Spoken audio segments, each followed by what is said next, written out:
Good morning, good afternoon, good evening. I'm Dennis Shuler, your moderator for Wendepunkt, Inflection Points of Senior Leaders. This webcast is brought to you by the good folks at Kinetic Consulting. I'm joined today by Alice Elliot, who's one of the most foremost advisors in executive search, human resources, and leadership. Alice is the founder and the CEO of the Elliot Group. Now, you may not have heard about Alice if you don't work in the hospitality and retail sector, but she is an indomitable force, and we're really lucky to have her on the webcast today. Just to give you a sense of the accomplishments of Alice in her career, she's been featured in the QSR magazine, that's Quick Serve Restaurant magazine, as one of the 20 most influential restaurant leaders. Nation's Restaurant News sees her as one of the 50 most powerful people in food service, and in 2019, she was honored by her peers as the winner of Nation Restaurant News Norman Award, named after legend Norman Brinker, who revolutionized casual dining in the United States. She's been featured on CBS This Morning Saturday for a collaboration on Underground Culinary Tour, and has been also a featured guest on Bloomberg Radio, focusing on business trends and innovation. I'm really excited she's made time for little old me, because she is a hot commodity and a treasured speaker and a powerful voice in the industry. Now, Alice has also been the recipient of several awards, including the coveted Women's Food Service Forum Trailblazer Award and the prestigious Roundtable for Women in Food Service called the Pacesetter Award. She sits on the board of trustees of the Culinary Institute of America. I don't think she cooks, but she can tell us that a little bit later on, and was inducted in the nation's Restaurant Association Education Foundation's College in 2010 for her tireless work promoting the hospitality sector. Alice has hosted over the last 25 plus years the Elliot Leadership Conference, which has featured business icons like Stephen Covey, Jim Cramer, Dave Thomas, and Norman Brinker, all legends in their own rights. And finally, Alice co-founded the Elliot Leadership Institute, a not-for-profit solely dedicated to leadership development and advancement of the next generation of leadership. Alice, I couldn't be more thrilled to have you on our webcast today. I've always been impressed by your absolute command of the hospitality sector and the reputation you so well deserve, and the impact you've had on many executives over the course of your career. But I actually want to drift back to the early days, if I can, and ask you what your mom and dad were like, and what did they instill in you, and specifically, what did you carry forward from them into your adult life? I grew up in a home of entrepreneurship. My dad, both of my folks are deceased. My dad's been deceased for over 35 years. My dad owned a little employment agency, and my dad dealt with laborers, and he got them jobs in factories. So think, all these years, long time ago, pioneer in New York City. He did not have a college degree, but he was a man who read, loved education, and it was very important to him that his children went to college. I'm the youngest of four, and I'm the only girl, which kind of speaks to my fastidiousness and my ability to take care of myself. But my folks were very giving people. Everything to them was about as much as you give is what you hope you get. And I would go to work with my dad when I was 6 years old. My brothers would go off with my mom, and I'd go with my dad on the bus to the subway to New York City. And my dad always spoke, Dennis, quite eloquently about changing people's lives. And he would talk to me about people having an opportunity that, which today is really very much in my own DNA, the dignity of work. What you can contribute has far-reaching implications, not only for yourself, but for your family, the country, the economy, and the world. And my dad always spoke about, he placed these laborers in jobs, and they would either send money abroad to support their family, or they would bring their family to America. And in those days, as I hope it's true today, the greatest country in the world.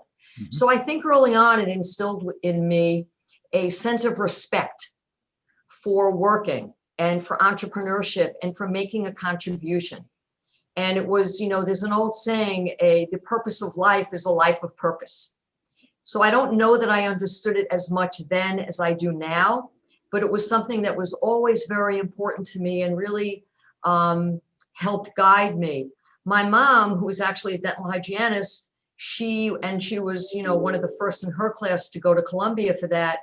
But she also grew up in an orphanage for a period of time early on in her own life. And she had had a lot of different obstacles, growing up and things that she had to deal with.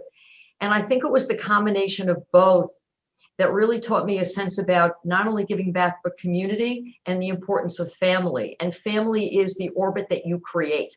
So it almost extends beyond where you grow up. So I've always had that inclination. Good on you, Alice. It was remarkable that your parents were able to instill that in you. I want to stay on your early years for a moment. And I think I read that when you graduated or near graduation, you had a job that you were working for someone that treated you in a very mean manner. I'd like to have you recount what that was like and what were the lessons you took away from that and how has that shaped your own leadership behavior? I was in those days, it wasn't necessarily called the retained executive search world of where Elliot resides today. But my first job, by the way, was in a factory. So I learned a lot when I was in high school, had to, obviously, as many people do, get money to be able to go to college. But when I started out in this industry, I worked for a married couple and I worked for a woman directly who I learned a lot about leadership. She yelled all the time. And quite candidly, I didn't expect to go into business as early as I did. I mean, I always knew I'd be in business. I didn't know business would be in. I was supposed to go to law school, took the LSATs, thought that I'd end up being an attorney, but I always had a penchant for business, always loved business. When I read Tiger Beat or Cosmopolitan, I was always reading the Wall Street Journal and Fortune magazine underneath. So, and especially as a young girl, right? Girls in those days weren't really supposed to be as prone towards business. But I worked for a woman actually who I think in retrospect, she was an unhappy person, but there wasn't anything that myself or anyone else in that organization could do right. And she was constantly criticizing and screaming. And I quit. I subsequently, a year later, apologized. I didn't have the emotional maturity at the time to do it properly. But I subsequently went into business and I said, I will never work for anyone again. I will go create a culture where people feel respected. And that's always been a very important, quality as we have built Elliot over the years. I was to have a business in between that was not successful, but it was always very important to me to treat the people around me with great respect and dignity. Yes, Alice, dignity and respect as it relates to work is really some of the hallmark foundations of good businesses. But before we get to good businesses, I want to actually dwell on a failure that you had, I think at the tender age of 23. And I think you had struck out on your own and things didn't go as well as you thought. You really didn't understand business like you should have. And you ended up declaring bankruptcy. And I think they took everything from you. Can you comment on that? Yes, I'd be happy to. And I also think life is the culmination of events, and you have to be nimble to be able to walk through doors, and we all create our own opportunity. I would tell you that when I left where I had been working to go out on my own, I had a business partner. He also left. A lot of people left. Two of us decided to open a company. We were great at what we did, and I thought I was very good at what I did, but I was not prepared for business. I didn't know what a P&L was. I had graduated the University of Colorado, went there on loans as magna cum laude in early American history. So I was very adept at Samuel Adams, the American Revolution. I could tell you anything you wanted to know about that. All kind of combined, originally thinking I'd be an attorney. But that being said, when I got into the actual business world, as much as I loved business, I didn't know what a debit was. I didn't know what a credit was. We were in a building that was unionized. I say that very respectfully, but was totally unprepared. And within the first couple of years, while we had a lot of business coming in, couldn't manage the business. The business was growing so fast. And subsequently, early on in my 20s, I was to go through bankruptcy, actual bankruptcy. So, sat down, went home, felt very humiliated. I had borrowed money to go into business, went back, spoke to my folks. They said, listen, go speak to this accountant. They didn't have a lot of money. We weren't poor, but we were strictly middle class. And long story short, sat down with an accountant and an attorney, and they said, listen, you're an idiot. You shouldn't be in business. In those days, and I'm not that old, but it was like, go get married, have kids, You should not be in business. You don't know what you're doing. And that curiously fueled my ambition. As I think we all have these experiences. Someone says you can't, and you prove that you can. But I also understood, Dennis, very deep down that I had a voice and I knew that I wanted to make a contribution. And it was a very humiliating time of life because no one likes being a failure. Here I was, I loved business, I was ambitious, I was young, I wanted to conquer New York City, I had come back, all these different things. And a number of different things happened. At that time, my dad came down with a deviant of a brain disease, actually a deviant of mad cow disease. So he subsequently passed away within 3 months. Like all these different things happened to me. But I still had the fortitude to understand that I had to keep going, that there was something within me that knew that I had a calling, and I always had a penchant for people. And that kind of fueled my ambition and my confidence. I would also say that at that time, I, had just gotten married. I, married a guy that was totally not in the same industry. He owned a real estate appraisal company at the time, but he really, gave me a lot of the confidence that I didn't have in myself because I was in a lot of debt and it took a long time to work through that. And I wasn't sure exactly what I would do. I knew nothing about the hospitality industry, but, through circumstances was eager to go prove that I really could do something and contribute to the greater good of all. It was very hard in those days to find people that you always find out who your friends are when things don't go great. And I learned a lot of lessons, both about people I thought I knew, made some new friends for sure. But I also went back to school at night to the American Women's Economic Development, which is a free program in New York City. And they taught me marketing a little bit, and they taught me finance and strategy. And, that gave me confidence to meet other people that were in the business world that had had some setbacks. And that was a wonderful, I don't know if the organization, I don't think they're still in business, but it gave me an extraordinary foundation point of which to have the confidence to start again. And Alice, during that period of really difficult time in your life where you're declaring bankruptcy and you failed, you did climb back. And I want to go back and comment on a number of people I've worked with over the years that have failed. And some recover and some don't. And yet I find in my own career when I've bombed out, and I bombed a couple times, more than I'd like to admit, that's where the greatest learning comes from. So how did you climb back from that? And what did you learn about yourself? First of all, I would echo your comment. That's where the great learning comes from. And, first I'll take it from what I do professionally as a retained executive search firm. And we're completely recommendation and referral. The first thing I look at when I look at someone's background is what is their pattern? Everyone has a pattern. And how did they choose to adapt and morph from situations either they created or they inherited? So I always look for someone who has had some obstacles. It's not what happens to you in life, it's what you do with it.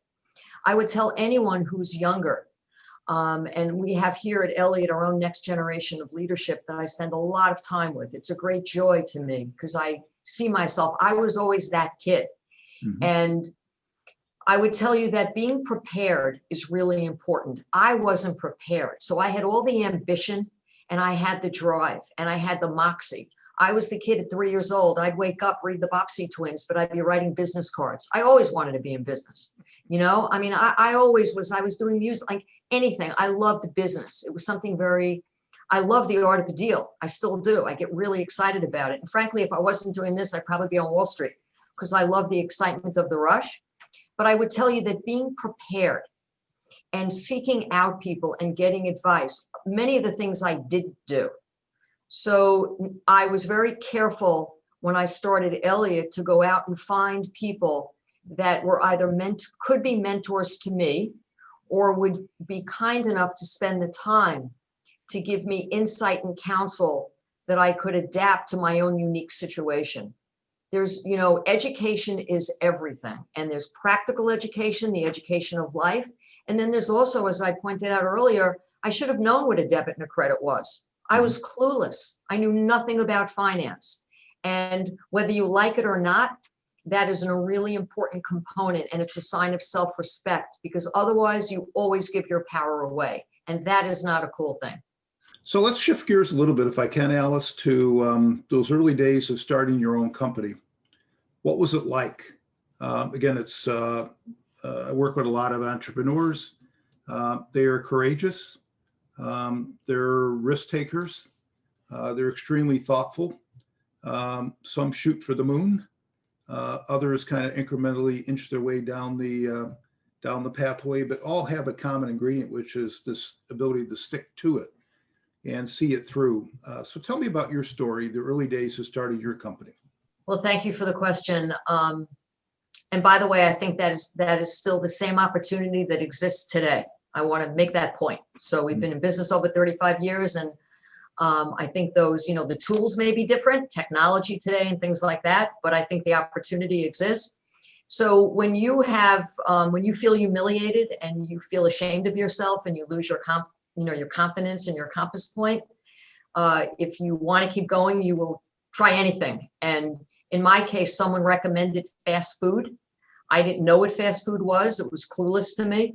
But I took a phone book at the foot of our 1-bedroom apartment in Tarrytown, New York. We had my husband's a big music guy, so we had foam on the ceiling and stuff, and took the phone and started calling fast food restaurants. And I asked them if they needed any help. And, these guys would answer the phone, and, it was mainly guys. And of course I had 3 older brothers, and I was close to my dad, and, love men, have a lot of men at Elliot. So I, understood that, and they loved my energy, and they said, yeah, we need a general manager and assistant manager, and we'll pay you $25. Well, when you're bankrupt and you have a lot of debt and you need to prove something, you're going to do it. So I slowly started to actually go into fast food restaurants. We, had 1 car. Husband would drive me. I'd go to a fast food restaurant. I'd see a kid working. I was a kid. I'd go to the phone. There's a little phone. I take the dime, call the kid and say, hey, love the way you look. I describe how they look. I say, have you ever thought about your career? And these kids will look down, they'd say, career? What are you, crazy? I'm busy serving French fries. No one asked me about my career. And that's actually how it started. And because I wasn't from the industry of hospitality and food, though I was always hospitable, I didn't understand that you needed a certain skill set to even be in that business. I was so naive. I didn't know anything. All I knew was that I love the energy. I love the fact that, food, it was fun and it was happy, that they liked me and they gave me a chance. And I used that as the stepping stone to really understanding an industry that hadn't reached what is today. You tell people you're in the hospitality industry, put COVID aside, it's the coolest thing in the world. I mean, everyone loves food. Look at the media, and I give the media a lot of credit. You look at, these wonderful chefs and the amazing leaders.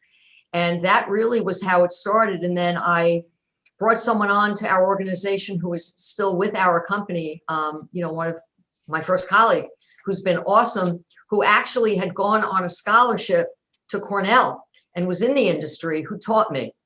And I started to hire people that had completely different skill sets than I did. And that's how we slowly started to build Elliot. One of the things that you've said is that you were seeking out people that were different than you, that brought different skills, different vantage points. I'm just curious, was that intentional on your part, or is that just kind of how you're wired? Because frankly, I think the general tendency is to hire people that are in your own image. It's more comfortable. It's more satisfying, I think. At least that's the bias, but you took a different path, and I think it's made all the difference for you and your firm. Please comment on that, would you? I think it's a combination. I think, first of all, it's how I'm wired. I grew up in Queens, New York.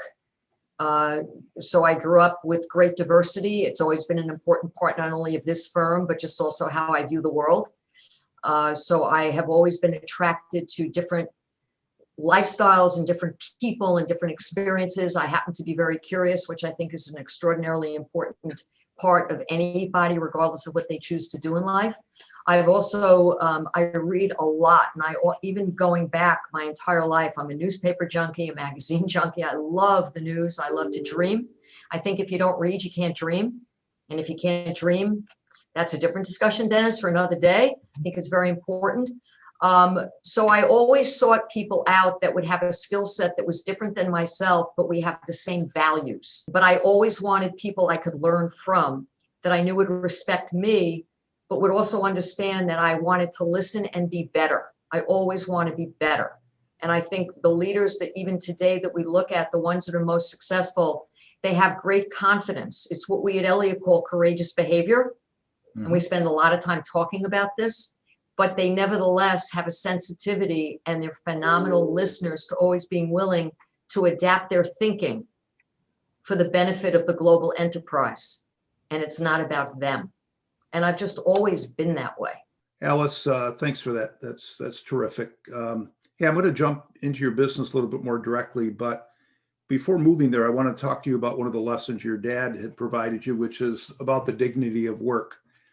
And it's a topic that I don't think we in business talk a lot about, but work must create meaning. And whether you're a CEO or whether you're a janitor, you want to be recognized in very personal ways and motivating ways and inspiring ways for your work, no matter, again, if it's in the boardroom or it's in the lunchroom, it doesn't matter. I'm just curious how that's shaped your thinking as an executive and now a leader of a search firm. And importantly, what lens you look through as you assess candidates for that unique ability to reach people at the point they're at and create meaning for them through dignifying their work. Can you comment on that, please? So there's two buckets. Our firm has always been founded on the notion that we give back. We were giving back. You referenced 25 years of the Elliot Leadership Conference, and we've done so many things beyond that. We had no right to do that. We had no money. We were kids. We'd run around the country, beg CEOs to come to the Elliot Conference. We were able to get sponsors and speak from their heart, not only their head. Because we understood early on that you're only as good as the people you surround yourself with, and it's the education of sharing to make an industry better. So the dignity of work is, and this just even also started when I worked in a factory. I saw that I was responsible for the piece rate system. For every piece that someone did on the trouser, they were paid. And it really made an indelible impact in me that it's like an orchestra. You can't have beautiful music without everyone in an orchestra, and everyone has a different role and they have a different instrument they play. It just depends when they're needed to play that instrument. So if you think about that from a work stance, it's really what working's all about. In any great scenario should be collaborative.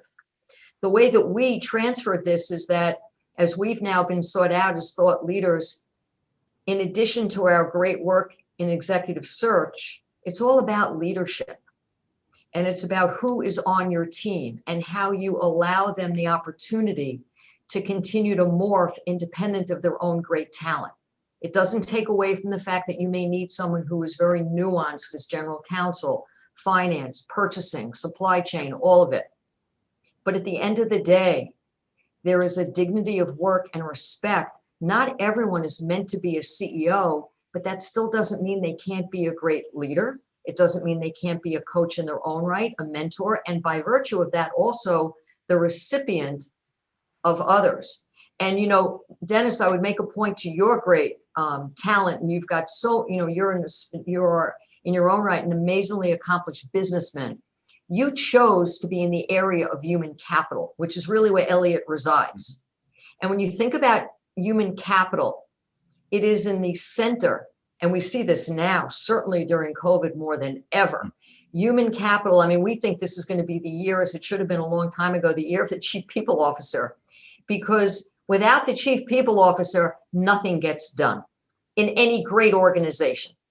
And that was not always the case years ago. I think what current events have done, it's taught us that, that unique skill set really is a driver, both in the underbelly of these great organizations, but also as an advocate and a counselor to the CEO.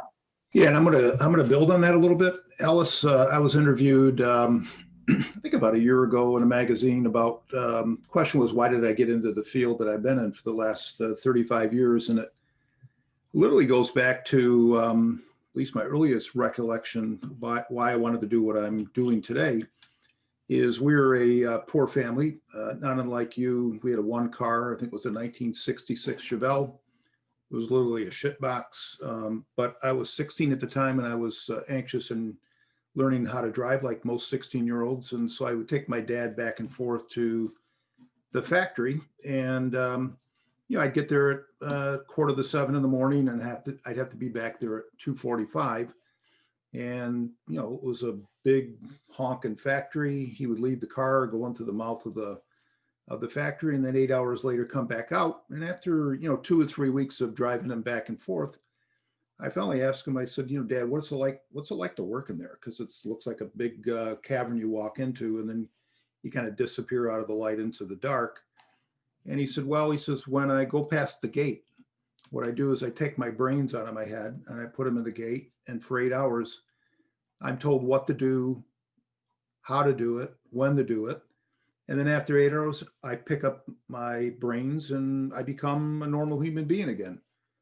And I think it was at that point, I decided that I wanted to study organizations and try to figure out how you could build organizations that could take full advantage, and I mean in a positive way, full advantage of the human potential, as opposed to just their arms, legs, and back, but how you could engage the whole person and especially the mind. I have a lot of respect because think about what you do on a daily basis. You touch so many people. And, I really do believe this. It just takes one person to change someone's life. And it could be in any setting. It's, when we talk about dignity, it's going into a store and saying, ma'am or sir, or thank you. It's giving that extra tip. It's asking someone their opinion. There's just so many ways to do it, to inspire that drive. And that's what really builds greatness. And it means self-respect. Right. Exactly right, Alice. That's been my experience as well. Let me probe a little bit more on you building your company in the early days, especially as a woman in the industry. What challenges did you encounter as you grew it, and how did you meet those challenges? I am personally the recipient of having had a lot of male leaders and executives believing in me and seeing and giving me a chance and giving our firm a chance and seeing the great work that Elliot does and the great, what we call the Elliot experience. Oh. And they then have referred us to others. But I would say it was very, very hard. And I think early on, it also spawned for me, the interest to not only always continue to give back, but our firm, whether it was being co-founders of the Multicultural Food Service Hospitality Alliance 25 years ago. I mean, this is just, again, the thread of Elliot. So when people today call and say, do you have a diversity division? We're like, no. Same thing, we're early board members, and I want to give my colleagues all the credit in the world for shepherding that at the Women's Food Service Forum. Recently, we've always been aligned, obviously, to the National Restaurant Association, but they've got so many different things. We're recently involved in raising all those money for the hourly employees for their initiative that raised, close to $30 million. So I would say, look, it hasn't always been easy, but I've also never let it be the stumbling block. To me, it's always been about the work that this firm has been able to accomplish. And it's always been, I've always felt that people who don't understand the importance of expanding their own horizons, they're either reflective of the background they came from, and perhaps they don't want to change because, we all can change. You can't change people. You know this, Dennis, as well as I do. You can only change the way you react to them. Right. People who are closed-minded, and to answer your question, who don't want to work with women, if they don't want to change, they're not going to. But that being said, there's plenty of people, and I'll tell you what happened along the way. Some of the guys that were originally very standoffish to me personally, and I've been the recipient of, a lot of comments and things like that, and that's okay. Things like that just never really bothered me. But they then had daughters.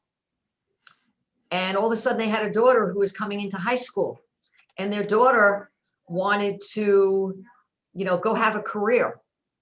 And they started to think about it a little bit differently. And I started to get phone calls from, a lot of people, very formidable people, saying, listen, I don't know much about it, and I don't know how, women work in the workplace because it hasn't been my path, but would you speak to my kid?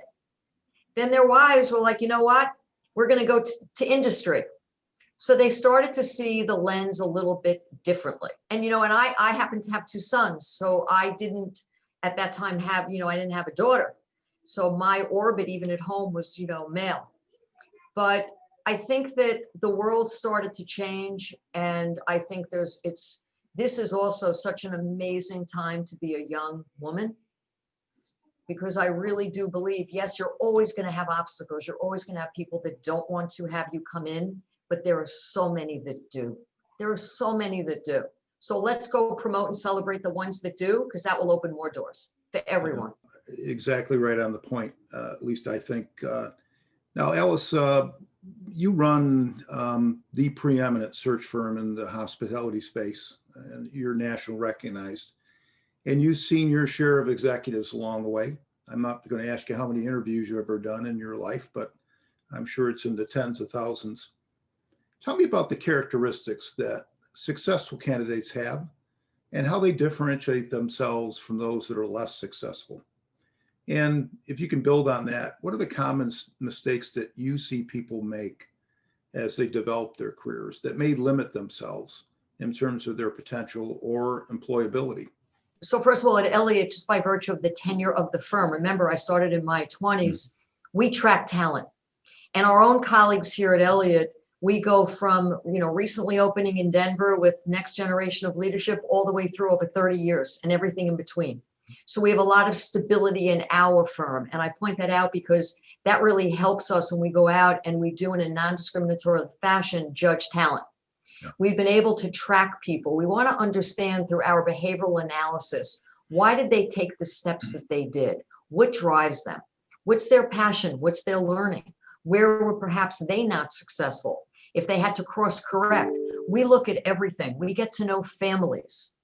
We are extraordinarily fastidious and rigorous in our own process to really understanding above and beyond the technical, which is really important. And we'll do a cultural immersion with the client. We will absolutely garner what we need to technically to ascertain that someone should be that right leader and that right candidate, regardless of background. But we spend a lot of time. We also want to understand, is someone willing to hop on a plane and go do their own exploration?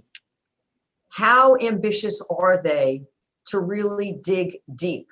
So it is a little bit mix of the cultural and the art, and certainly the science and the data, but we spend an extraordinary amount of time because it's not about us. It's really all about the client and ensuring that this individual is right, and it's also right for the individual and it's right for their family. Otherwise, no one wins. And I will tell you that our firm, because we track the data, we are very well known. The average length of tenure is anywhere between 5 to 7 years of the people that we bring in, unless there's an acquisition or something happens beyond Elliot's control. We are really very, very careful around that. And Alice, you are the gold standard. I can't think of any search that I've done with you, and we've done several, that I've walked away going, wow, that wasn't very good, or that was a waste of time. You've always put great candidates in front of us. And I've always really respected your ability to kind of discern the good from the not so good. So my next question is, what would you recommend to people who are listening to this webcast about how to develop themselves? What's your sage advice from your tenure in the industry? It's imperative to be a student of the world, way beyond your core industry. So if you are in architecture, or perhaps you're in oil and energy, put hospitality outside of it. It is important that you know what's going on, world events. We hear, even in our own firm, everyone reads the Wall Street Journal, reads the Forbes, the Fortune, reads the Vanity Fair, reads everything. Critically important. You want to be a well-rounded individual. Mm-hmm. It's just so important. Have interests, have things that make you feel fulfilled. Because when you go on that interview, people want, Yes, people always still unfortunately hire in their own image, which you haven't asked me, but I would absolutely say they do. And there are some companies that work hard to break that barrier, and we work with them to break that barrier. But the more well-rounded someone is, and then the more that someone can be exposed to disciplines that are adjacent to what they do. There was a time that you had to be a specialist. We're seeing that that is no longer true.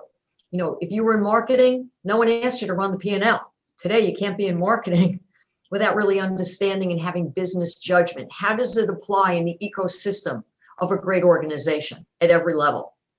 People also want to know, what is the life that you choose to lead? Are you, and it's not anyone's place to judge, but are you spiritually philanthropic? So whether someone goes and is involved in their synagogue or their church, whether they decide to donate to a food bank, whether they do city meals on wheels, whatever it is that they do, what is the life that you lead to expand your horizons and show that you also have empathy? And also do things that really challenge yourself with. So for example, in my case, I've worked very hard. I am brilliant when it comes to domestic. You can now quiz me internationally, never at your level, Dennis, but I have worked very, very hard to learn more about the world and about places that, I may never have been to quite yet. I look forward to going, but it allows me the opportunity to partake in a conversation. I read the sports pages every day. I happen to like football, but I watch football. I do things that I'm always challenging myself to expand my own horizons, because it only makes me better as a leader. And I don't think people, especially young people, understand they are role models today. You don't have to wait to be a role model. You don't have to wait to have someone look up to you. It's those little things that you do in between. It's when you never know that someone is watching you that you can actually impart great wisdom to someone. And that's very inspirational. Alice, I got to say, I'm smiling as I listen to you and your passion for reading. And you mentioned that you read the Wall Street Journal. As you probably know, I'm on 3 university boards, and usually when there's a board meeting, I'll go in for a day or two and teach several classes to get in touch with the students and kind of give back. And my first question, whether it's in the classroom or frankly, whether it's in an interview with a young person, first question I'll ask is, what did you read in the Wall Street Journal?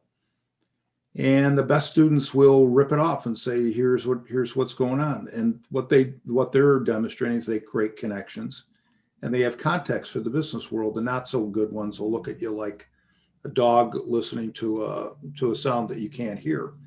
But it is all about creating connections and context, which is so important in business today. I totally agree. I think public speaking is critical. And I know you'll find this hard to believe, but I used to be very, very shy early in my career. Remember, I was humiliated. When you don't feel good about yourself, you don't want to talk to people. And, I would read a speech like this because I didn't want anyone to look at me. And I didn't even know why people were asking me my opinion. I mean, it took me it was definitely a journey. And I also don't think people should be ashamed of the fact that we all have our own journey. Who's to judge? Mm-hmm. You have to go at a pace that you feel comfortable with. I will mention that, just even yesterday in the Wall Street Journal, fascinating article. It really talks about all the different delivery services. And when people are at home ordering food, every delivery service really charges you a different amount of money. There isn't anyone in the world that doesn't want to save money. I never met anyone that doesn't want to have more money, typically, right? Yeah. So if you look at that and you're sitting at home and you've been ordering food, I have to believe if you read the Wall Street Journal, you're going to say, you know what? I'm not going to use this deliverer anymore. I'm going to go to this deliverer because I can save $4. And if I'm saving $4 here and I'm not getting, 18 Starbucks lattes every week, and therefore I'm saving some money, it all adds up. And it's a sign, again, of self-respect. I think self-education with whatever it is a sign of self-respect. And once you have that, then you can go touch other people. Alice, listen, I wrote that down. That's a terrific quote. Self-education is a sign of self-respect. And that kind of leads me to the other thing that you're noted for, that you're a terrific sounding board and a great mentor. And as I was researching your background, I thought I knew everything about you, but I learned more. One quote that stuck out was, Alice listens well but she also listens deeply to your dreams, which means you take the time and energy and effort, make the effort to learn about people, learn about what their needs are. Now, you're a CEO and of a large firm. You could be doing 100 other things, yet you carve time out of your busy day to mentor others. Why is that so important to you? I feel it physiologically. I feel it psychologically. I am a very firm believer that we all have, and again, I want to go back, it's not the title, it's the contribution. And I think when you can surround yourself with someone who aspires higher or is happy where they are, but they also have their own path, it is you get more sharing and helping someone than taking. And the way, and I want to speak for all my colleagues, because I have to tell you, this is a very important thematic and thread here at Elliot. Yes, we have a job to do. We're proud of it. Very proud of our capitalist society. I mean, all of that is fine, but we're almost the mirror. And the more you get to know someone, the more they get to know themselves, and you get as much from it as you hope you give. And I've had the great privilege of people seeing opportunities in me that perhaps I just didn't even know existed, and helped me and sought me out. And I can take this at a very deep level with you, Dennis. I mean, I didn't even know what retained search was. I was clueless to it. I never even heard the word. And what happened, two things happened concurrently. This is a long, long time ago. On one hand, I had colleagues here who had come from major organizations. All my colleagues come from corporate. And they were like, we ought to be retained because that's exactly the work that we're doing. And the second thing was that our clients were, we want you to go get our next CEO. Boards were calling us. CEOs were calling and saying, we want to retain you. And I realized that we had a unique opportunity to memorialize the Elliot experience. And as much as we loved at that time impacting the junior level early on in our firm's history, if you can impact the senior level, then you can really create change. And we at Elliot believe that we are agents of change in a very positive way.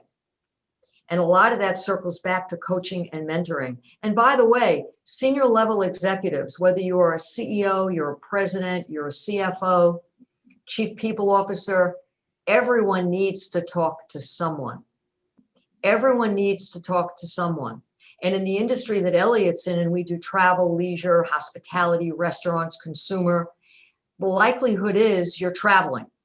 So by the time you get home, the last thing you want to do is bring home work. It's always nice to have someone that is a confidant, especially when you're a CEO.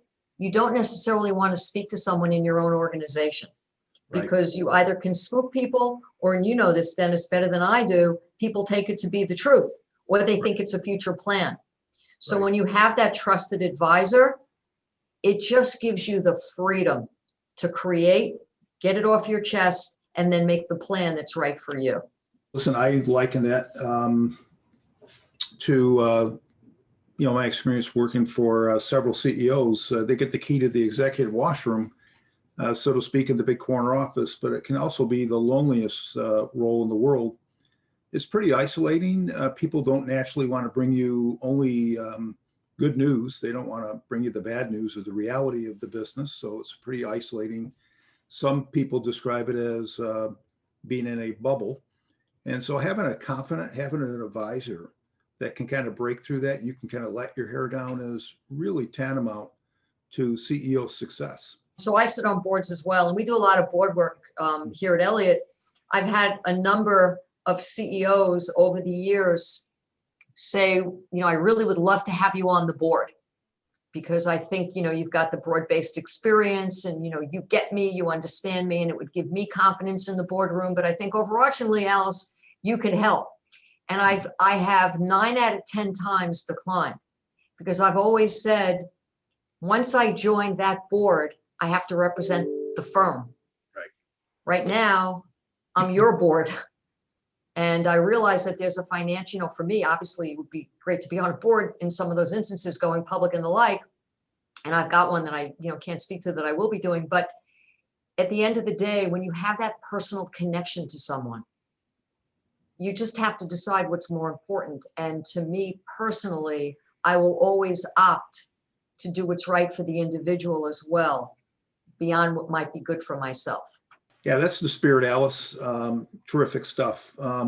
Listen, I want to, before we run out of time, turn our attention to 2020, which has been, by all accounts, a pretty horrible year, and we're about ready to turn the page on this year, thankfully. You sit right in the middle of the restaurant and hospitality sectors, and you've got a bird's eye view of what's been going on, and it hasn't been pretty, obviously.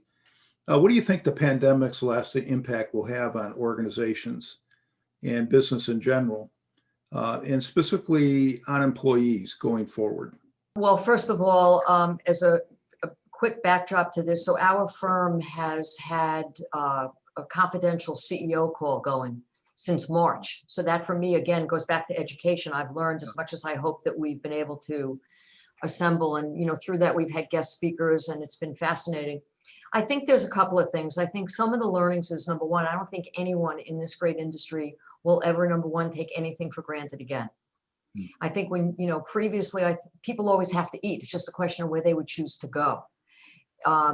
There's a large portion of the industry, particularly the independents, that have been truly decimated. A lot of it depends where you're based, what city you're in. I happen to live in New York. We have offices all over the country.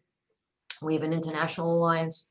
But I think that there has been, it has been a huge wake-up call. And until very recently, with yesterday's news with the second stimulus package, I think it's also been an extraordinary, on behalf of the hospitality and restaurant industry, disappointment as to what they hoped would have happened and the support they would have gleaned.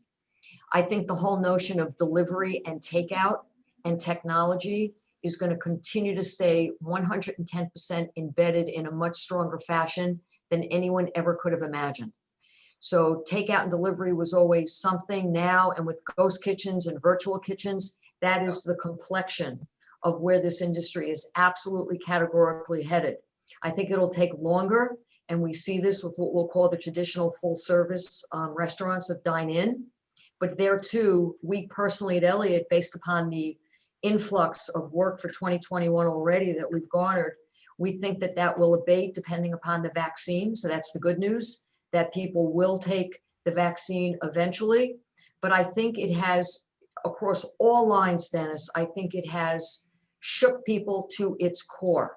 And I think it has spawned a lot of great new innovative thinking. And we always see that historically, right? People went through World War II, the difference. And look, Warren Buffett said this on CNBC just last week.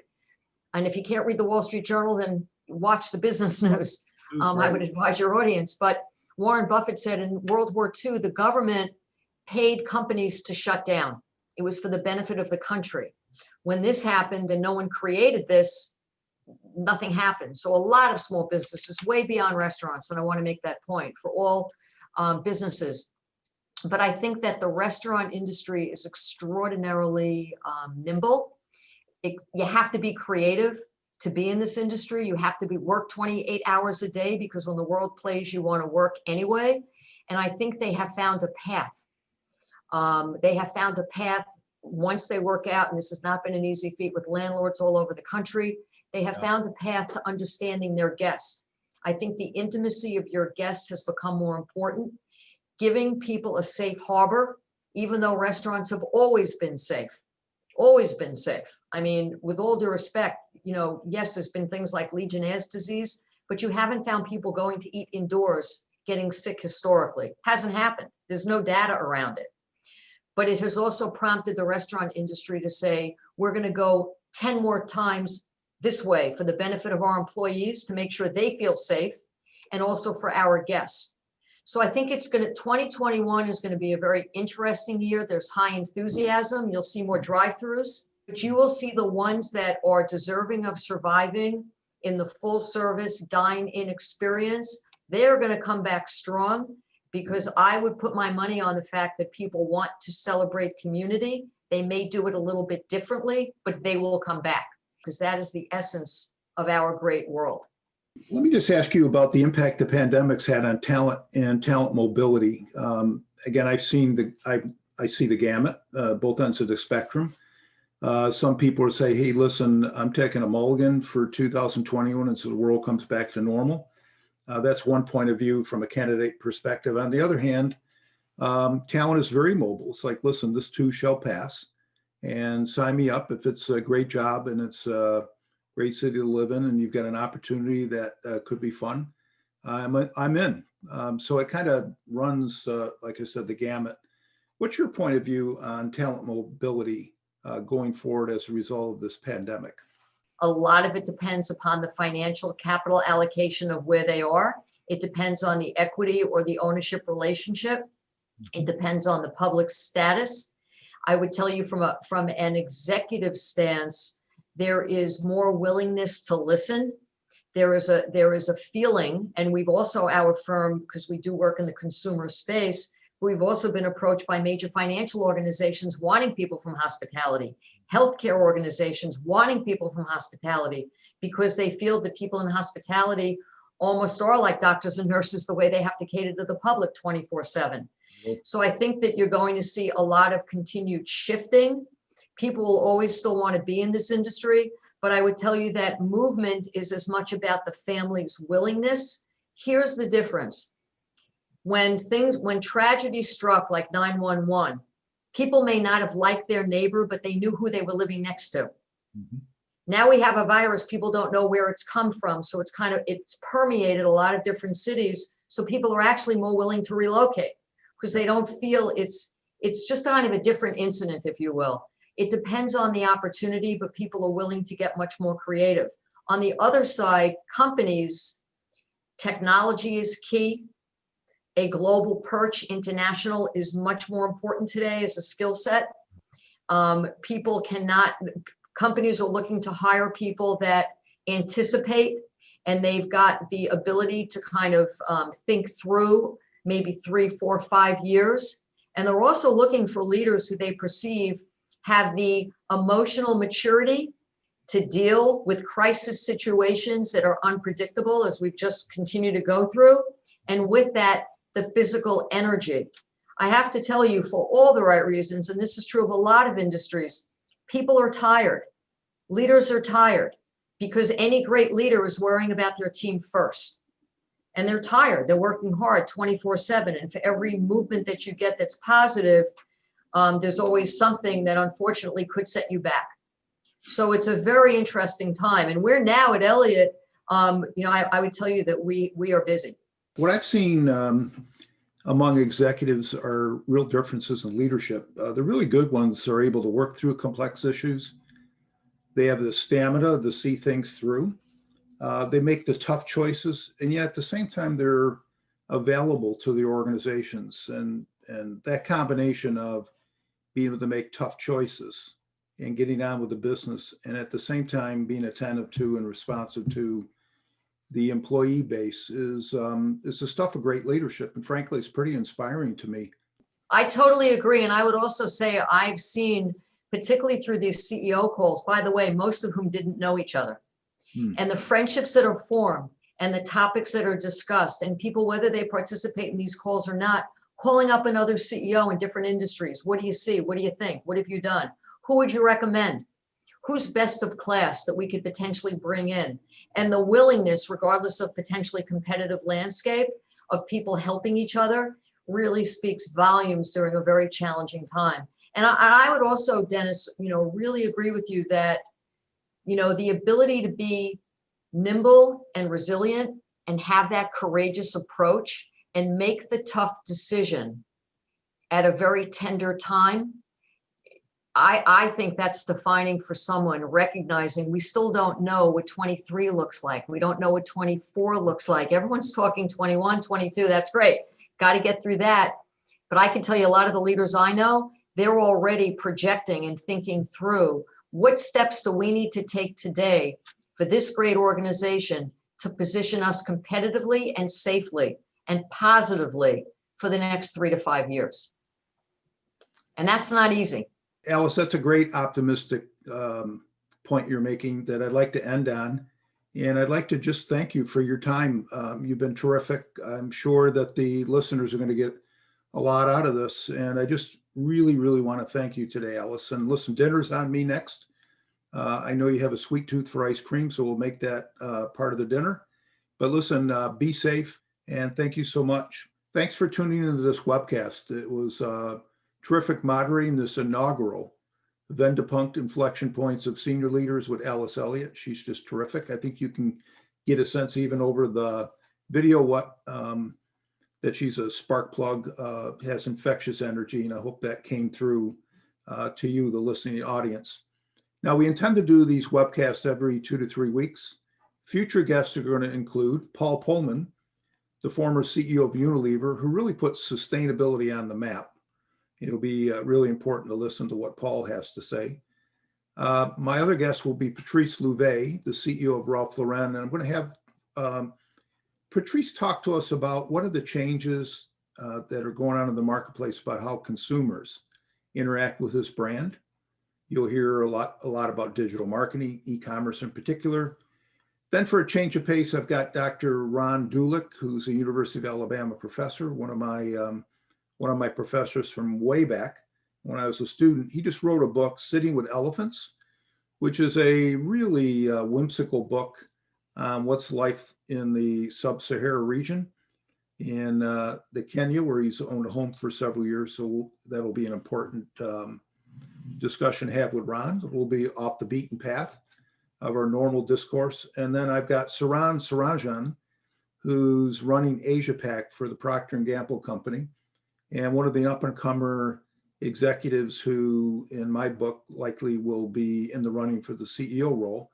And I want Saran to talk about what's life like managing a huge geography with lots of change in that particular region.